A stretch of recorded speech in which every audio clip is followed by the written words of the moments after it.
Lyme disease is caused by a bite from something called a deer tick.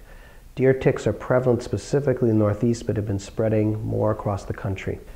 The deer tick has to be attached for about 36 hours before it can transmit something called the spirochete, or the organism that causes Lyme disease. Lyme disease classically is characterized after the bite by a rash called erythema chronica migrans, or the so-called bullseye rash. It's a very characteristic rash which appears a few days after the bite, where you see we call central clearing, or a paleness in the center, followed by a redness around, thus the bullseye appearance. If Lyme's is treated at that stage, often it does not progress further. However, many people don't see the classic rash, as only about 60% of patients will show evidence of this rash before going on to later stages of Lyme disease. If Lyme disease goes untreated, up to 60% of patients will go on to develop a form of arthritis with painful swollen joints, very typically seen in other forms of arthritis as well. This can be quite painful and debilitating. Unfortunately, the treatment of such arthritis when it occurs can be challenging, as options are somewhat limited. Obviously, treating the disease directly with antibiotics is the first stage in treating the disease.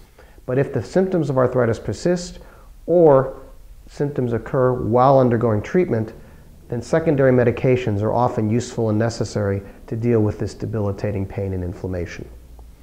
Traditional treatments such as non-steroidal anti-inflammatory drugs, things such as Advil, Aleve, naproxen, ibuprofen, Voltaren, etc., can be utilized but have significant side effects such as upset stomach, bleeding ulcers, and cannot be used in older patients or patients with high blood pressure or problems with fluid retention. In addition, opiates or narcotics, because of their addictive potential and the fact that they don't treat inflammation, are problematic as well.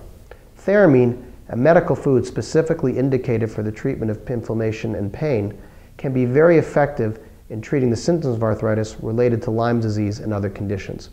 Theramine has been shown in 2 multi-center trials, head-to-head versus low-dose naproxen ibuprofen, to be superior in relieving pain and reducing inflammation.